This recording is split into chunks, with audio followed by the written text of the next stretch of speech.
Hello बच्चों, let's read the question. Three equal charge Q0 each are placed at three corners of an equilateral triangle of side A. Find out force acting on one of the charge due to other two charges. तो question हमसे ये कहा गया है कि एक हम equilateral triangle के तीनों कॉर्नर्स पे हमने एक Q0 चार्ज रखा है, मतलब सेम चार्ज रखा है, तीनों पर बराबर है और ट्रायंगल की जो साइड है वो ए है। तो हमें फाइंड करना है find out the force acting on one of the charge due to two other charges. तो किसी एक चार्ज पर हमें फोर्स कैलकुलेट करना है दो अदर चार्जेस के वजह से। तो हम सबसे पहले बात डिस्कस करते हैं हमारे की कॉन्सेप्ट की। ठीक है, इक्विलेटरल ट्रायंगल में हमें दो चार्जेस की वजह से तीसरे चार्जेस यानी कि दो कॉर्नर पे जो चार्ज रखे हैं उसकी वजह से तीसरे कॉर्नर पर रखे हुए चार्ज पर हमें फोर्स कैलकुलेट करना है। तो हमें पता होना चाहिए दो चार्जेस के बीच लगने वाला फोर्स क्या होता है, जो कि हमने कूलॉम लॉ में पढ़ा है। कूलॉम्स लॉ क्या होता है, फोर्स क्या होती है, फॉर्मूले का के Q1 Q2 upon R square. तो ये हमारे कूलॉम्स लॉ के अकॉर्डिंग फोर्स की वैल्यू होती है दो चार्जेस के बीच जिनके बीच की डिस्टेंस आर हो। और अब यहाँ पे क्या है कि दो चार्जेस की वजह से तीसरे चार्जेस पर हमें फोर्स निकालना है, यानी कि फोर्स एक वेक्टर क्वांटिटी है, तो हमें इसमें वेक्टर लॉ भी यूज करना पड़ेगा एडिशन का। तो वेक्टर लॉ ऑफ एडिशन क्या होता है कि अगर हमें किसी का रिजल्टेंट निकालना हो, दो दो वेक्टर का ए और बी अगर हम वेक्टर माने, तो क्या होता है, रिजल्टेंट इज इक्वल टू होता है a square plus b square plus 2ab cos theta, इसका अंडर रूट। ये होता है रिजल्टेंट का फॉर्मूला। ओके, तो अब हम अपना क्वेश्चन को सॉल्व करते हैं। तो सबसे पहले तो हम डायग्राम बनाएंगे एक इक्विलेटरल ट्रायंगल। हमने एक इक्विलेटरल ट्रायंगल ये बना लिया और इसके तीनों कोनों पर हमने एक चार्ज रख लिया जिसकी वैल्यू क्या है, Q0।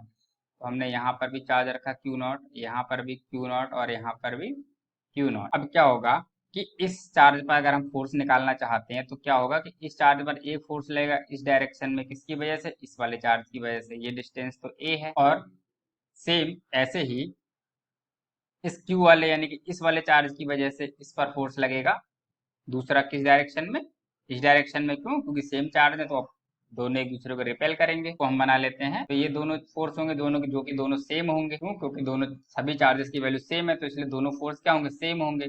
अब इन दोनों फोर्स को हम क्या करेंगे, ऐड कर लेंगे वेक्टर लॉ से। तो इन दोनों का सम किस तरह से आएगा, कुछ यहाँ पर आएगा, ये होगा इनका रिजल्टेंट। तो इसी की वैल्यू हमें फाइंड करनी है। तो हम मान लेते हैं कि इसकी वैल्यू है F1 और इसकी वैल्यू है F। हम F1 F2 नहीं मानते, हम सिर्फ F मान लेते हैं क्योंकि दोनों की सेम ही होगी। ये F हो गई, ये F हो गई, और इनका रिजल्टेंट हम R मान लेते हैं जो कि फोर्स ही होगा।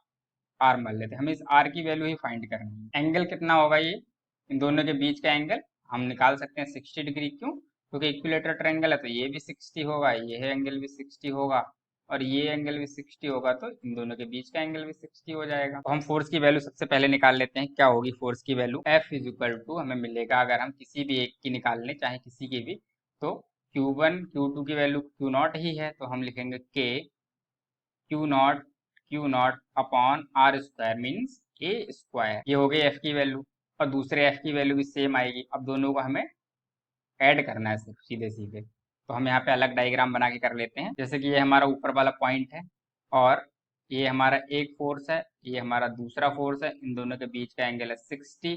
तो हमें इनका रिजल्टेंट ये जाएगा हमारा ये। इसको हम कैसे निकालेंगे, अगर इसे हम R लिखें, R बराबर होगा, इसको भी हमने F लिखा, इसको भी F लिखा, तो R बराबर होगा अंडर रूट के अंदर F square plus 2 F dot into F cos 60। Cos 60 की वैल्यू कितनी होती है, 1/2। तो कॉस 60 की वैल्यू 1/2 हो जाएगी। इसको हम ले सकते हैं 2F square plus 2F square, cos 60 की वैल्यू 1/2, तो इंटू में 1/2, इस पूरे का अंडर रूट। हमें मिल जाएगा अंडर रूट के अंदर 2F square plus F square, that's means under root 3F square. तो अगर हम इसे R की वैल्यू लिखें तो हमें आ जाएगा F और अंडर रूट, तो ये हमें F के फॉर्म में मिल गया। अब हमें पता है F की वैल्यू हम निकाल चुके हैं कि फोर्स कितना है, एक एक की वजह से फोर्स कितना है, तो हम एफ की वैल्यू लिख देते हैं। तो रिजल्टेंट फोर्स जो होगा आर, वो होगा हमारा एफ की वैल्यू कितनी है, के क्यू नॉट का स्क्वायर अपॉन ए स्क्वायर और अंडर रूट। तो ये हमें वैल्यू मिल गई हमारे रिजल्टेंट फोर्स की वैल्यू। तो यानी कि जो रिजल्टेंट फोर्स होगा वो इतना होगा। I hope you understood very well. Thank you.